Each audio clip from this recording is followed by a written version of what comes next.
Masari, what's up guys, welcome back to my channel. I'm Tommy Masari, and in this episode I'm going to show you guys a couple tools that I like to use to make my bass sound a little heavier and more upfront in my mix. I don't really have a structure in terms of what I'm about to show you, but I'm just going to throw a couple different cool plugins and tools that I like to use that really make for a powerful bass. But before that guys, if you haven't already, slide over here to my YouTube channel, hit that subscribe button, press that little bell, and stay up to date on all the notifications. I'm putting out videos every week. So with that said, let's open Logic, put these bad boys on. So for the sake of this video, I just crafted together a quick little beat that I'm going to work on, and I'm going to enhance the bass. So this is what we are working with.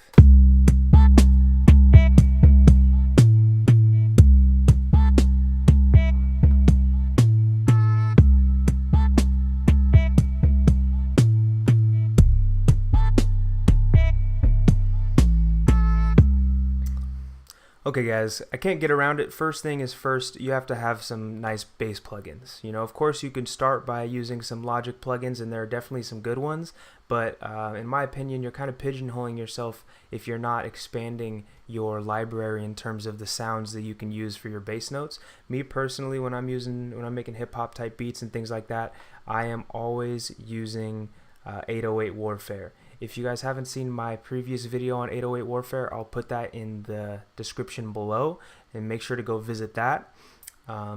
So yeah, I would say first things first, have a nice plugin. I also have Trillion, I also have Omnisphere, that both kind of has some cool bass sounds. Ultimately, just expand your library. But obviously there's more to it than just having a dope sound to start with. There are a lot of things that you can use to add on top of it. A lot of my stuff I use, a lot of the mixing stuff I use is in Waves, Sound Toys. So a good one to start naturally is a Max Bass. There's a Max Bass stock plugin in Logic that works well. I just like the one on Waves because I paid for it, so why wouldn't I use it? So I'm going to scroll through a couple of these so you can get an idea for it.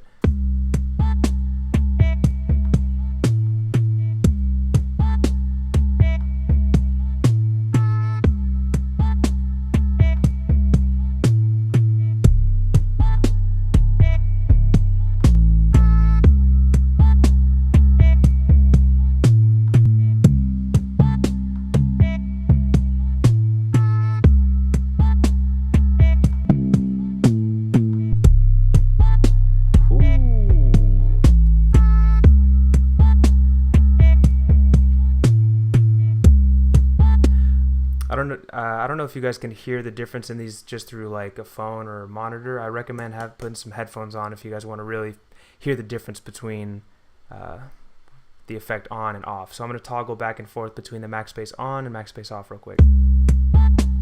Off.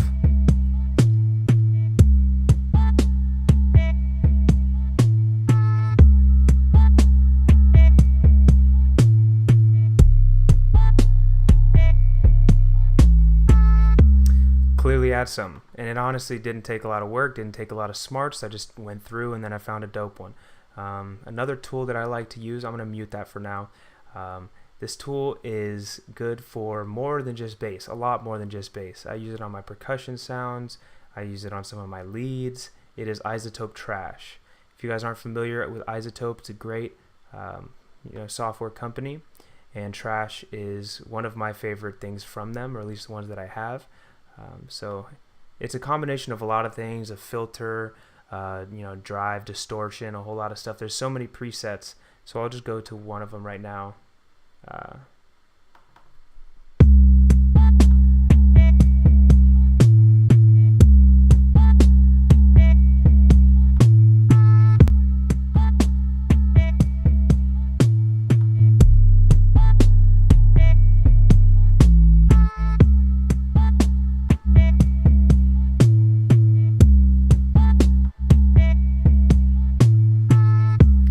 And obviously there's a lot of parameters that you can mess around with, like the drive.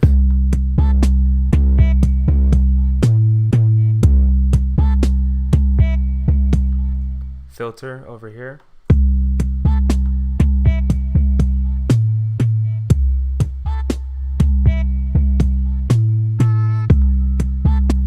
there's some of these guys down here as well.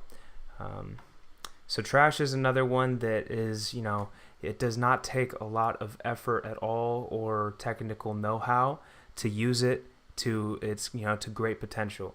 I use trash on probably about every single project and session that I work on, just to enhance the mix of a lot of things. I'm gonna bring up my blinds real quick, get a little more light in here. Okay, now another tool that I like to use from Sound Toys, let's bring her out, little radiator. This one's fun. It's one of my favorite ones from Sound Toys in terms of mixing. There's a lot of creative sounds in Sound Toys that I like a lot, but in terms of a mixing sound and a sound to, you know, enhance the quality of a pre-existing sound, that's what I like this one for. Now, it has this little noise toggle, which is cool if you want to add a little extra effect. Sometimes if I'm working on more of like a vintagey sound, I like to keep this on. But again, this is one with great presets, so I'm going to run through them real quick.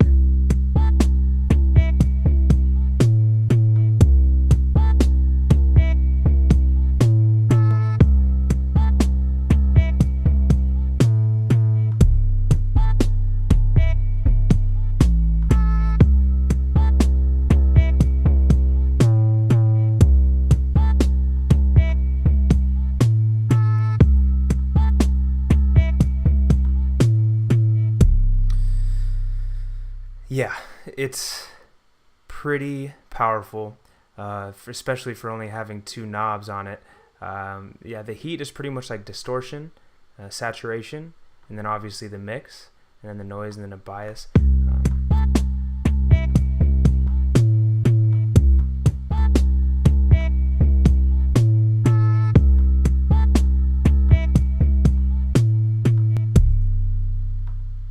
There's another one.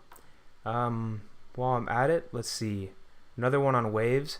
I'm gonna keep, you know, I don't mean to only be using external plugins for those of you who don't own any of them, but ultimately I'm making these videos just to show you guys my creative process, and typically my creative process involves a lot of external plugins, because some of these softwares like Waves, these companies like Waves, Sound Toys, Isotope, they're popular for a reason. They make really dope stuff, and I think that you're kind of handicapping yourself if you don't invest in the music that you're making.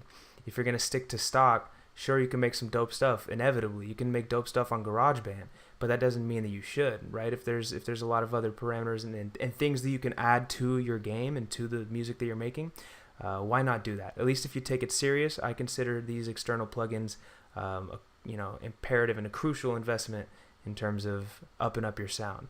I know that it's improved mine, definitely. But one more that I have on Waves, let's bring it out. Where are we at? H compressor. This one I like just because of this little punch knob here.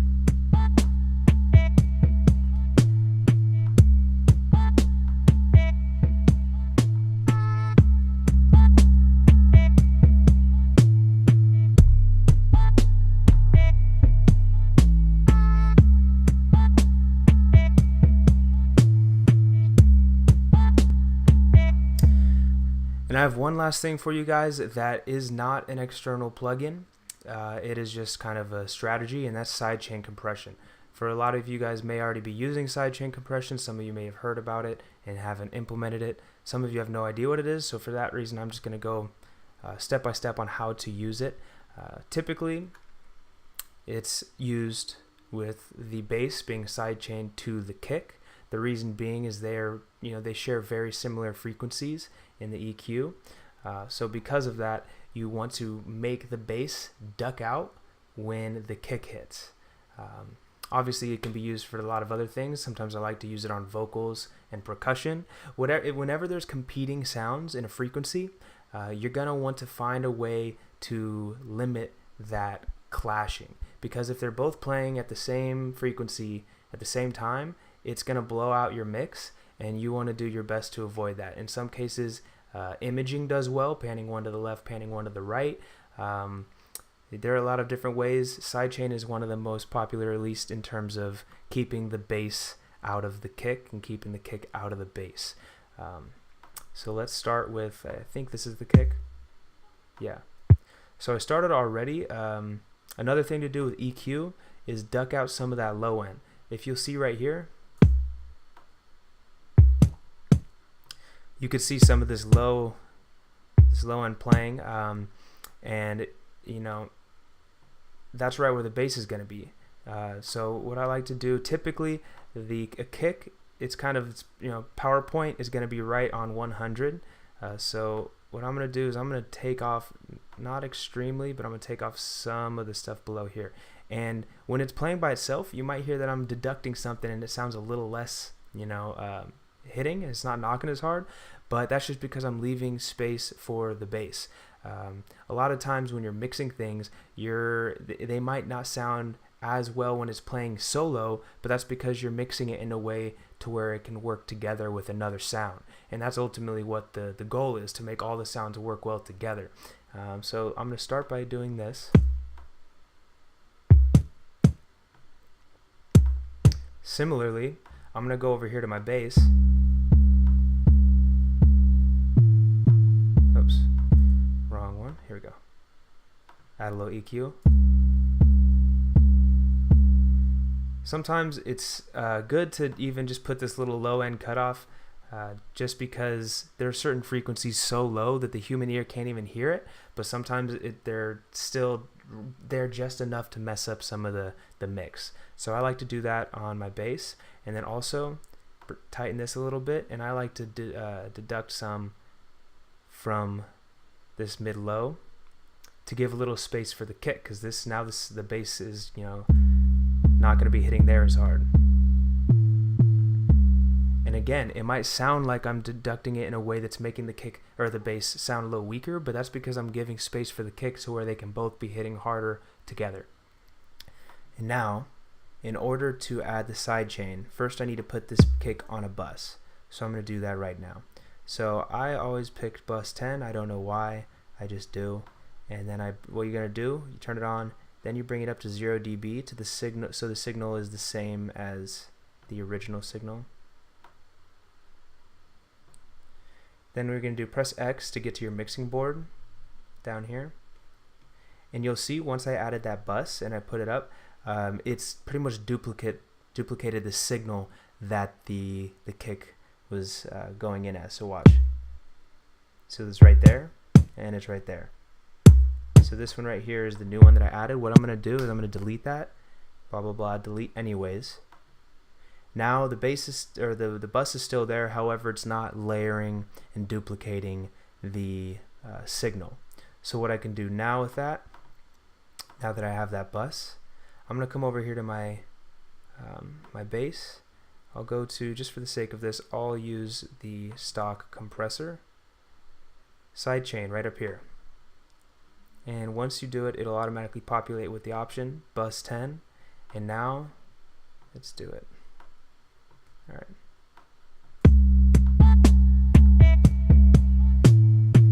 And you'll see now when the kick hits, you can see it on this little meter, and from there I can adjust these parameters. If you're not familiar with how to do sidechain, perhaps that's a story for another video, because I can go through another 10 minutes explaining all of these parameters and knobs, but just for the sake of keeping this relatively short, I'll just kind of go through it really quick.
Okay guys, so That is my video on just a couple tools and tricks in no particular order that I like to use to beef up and amplify my bass. All of these I can use depending, of course, on the session that I'm working on. Some of them I use together. I frequently use the little radiator. I frequently use isotope trash, and almost always use max bass on my bass. H-comp, the H compressor for waves, is one that I kind of use in very particular circumstances. It tends to make stuff sound a little bit more vintage, so it's not great for very electronic sounding mixes and things like that. Sidechain is another thing that I use practically on every song, whether it's extremely in some very electronic songs or very, very, very minusculely, just to kind of give a little bit of space for things. So yeah, guys, I hope you guys got something out of this video. If you did, don't forget to hit that like button, comment on the video, subscribe if you haven't already, and I'll see you guys in the next video.